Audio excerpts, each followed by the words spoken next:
Alright, good morning. Monday, March 21st, 2016. Rich Van Tassel channel here. Going to go into the comments that Richard Sherman made about Roger Goodell.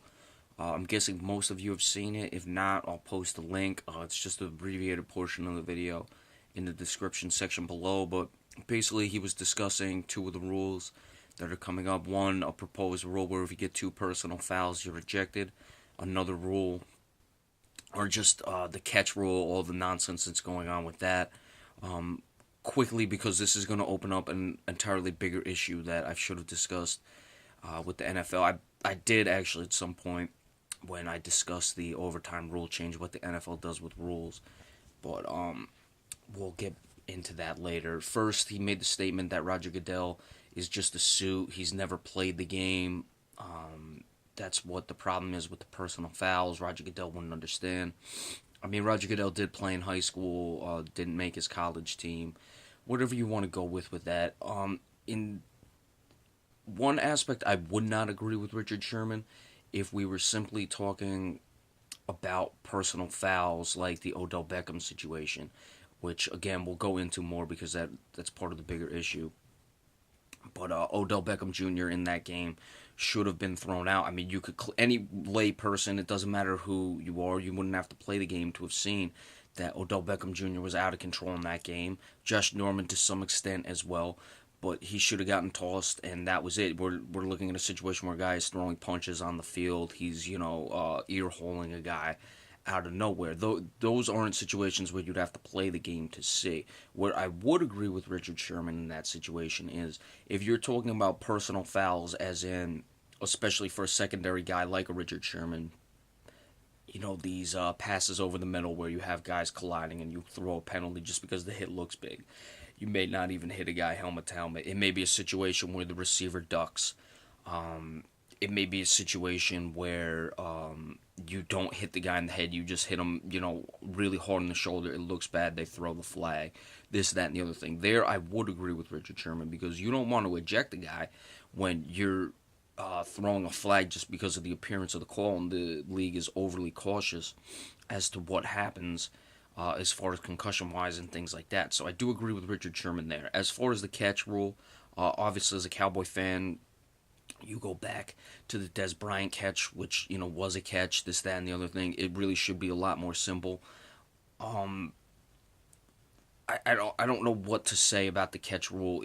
You have to have some sort of uniformity. One, I mean, you do see a lot of catches. One goes this way, one goes that way. Where is it? There are times where I'd agree where something where you have to hold on to the ball in the end zone. This, that, and the other thing. There's a lot with the catch rule. I am sympathetic to the nuances, but there has to be some sort of uniformity. Now, getting back to the real issue at hand here, and this is going back to the personal foul situation. The thing that the NFL does is they overreact to poor officiating in a situation that occurs because of poor officiating, such as the Odell Beckham Jr. game.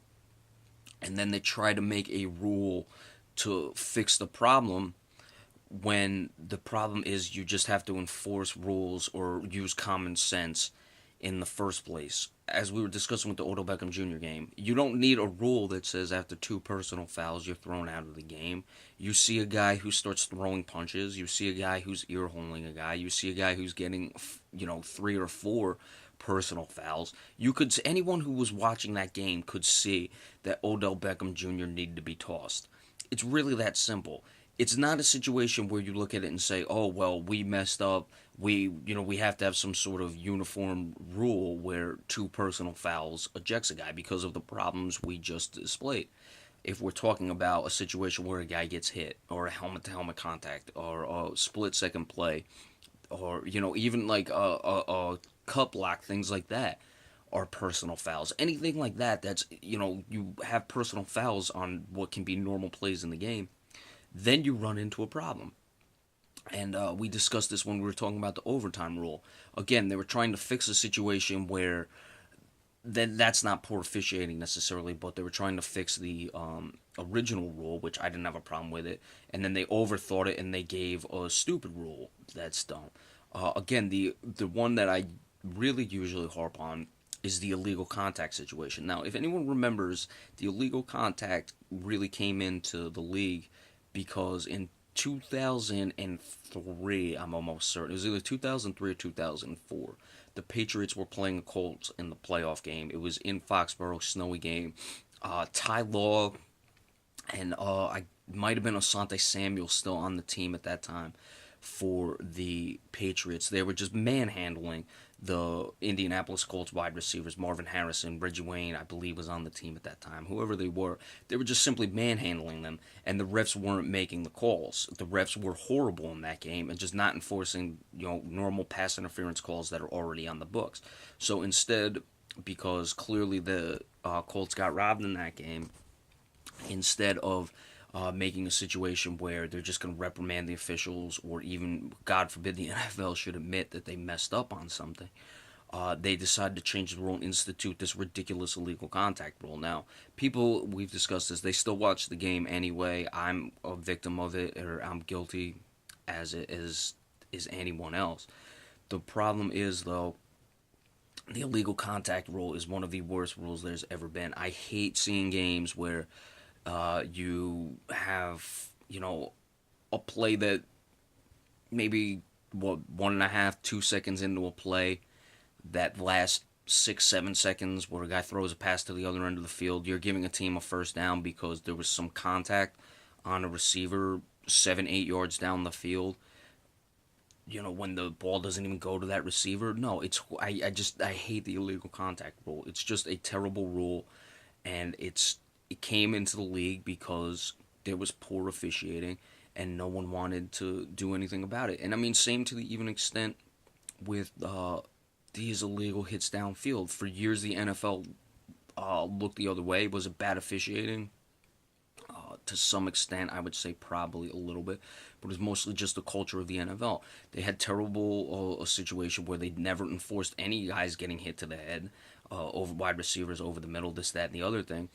So they institute all these new rules now, and you can't over-regulate. That's what the problem is.